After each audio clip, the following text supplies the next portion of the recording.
nhớ dùng cho số tuổi ạ. Đại video nó nhớ theo đại video ạ, rồi nên làm cho suốt program PLC rồi.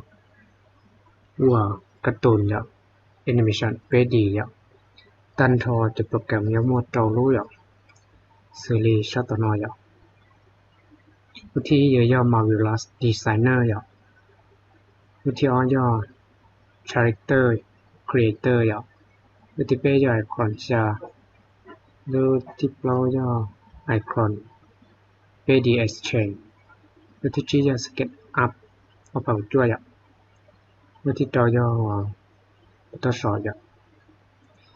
เราแนะนำแต่วิธีเท่าเป๊ะๆว่าจะเป๊ะชิ้วเตือนได้เรียบร้อย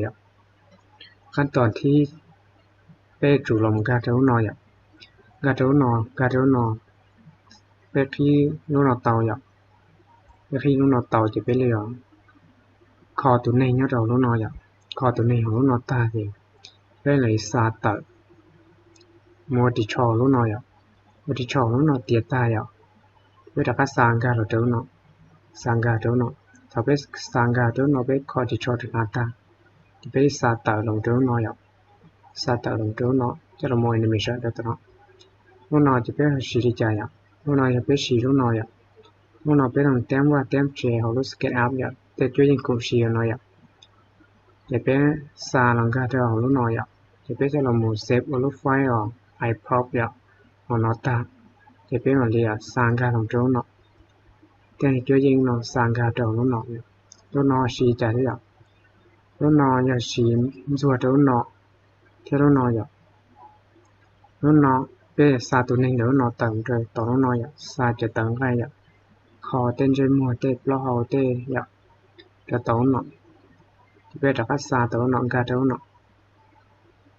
ที่เป็นสิ่งรู้น้อยจอดรู้น้อยด้วยคอนจานะเป็นคอได้ด้วยคอนจานะเป็นซาต่างรู้น้อยจะเป็นคอต่อรู้พุทธชอบนักตาจะเป็นรักษากัดรู้คอนจาเนาะจะโปรแกรมจุสิเกี่ยวของรู้จะในที่ต้องแล้วจะได้วิดีโอเนาะจะกูรอแนะนำสอนจะเป็นจะโปรแกรมเพื่อชี้รู้ตื่นได้เฉพาะจะเป็นชี้รู้นอนได้เฉพาะกูแนะนำเนาะเที่ยวกูรอโมคลิปสอนวิธีเป็นดาวน์โหลดกันเนี่ยช่วยยิงโคชี้แล้วได้วิดีโอส่งจี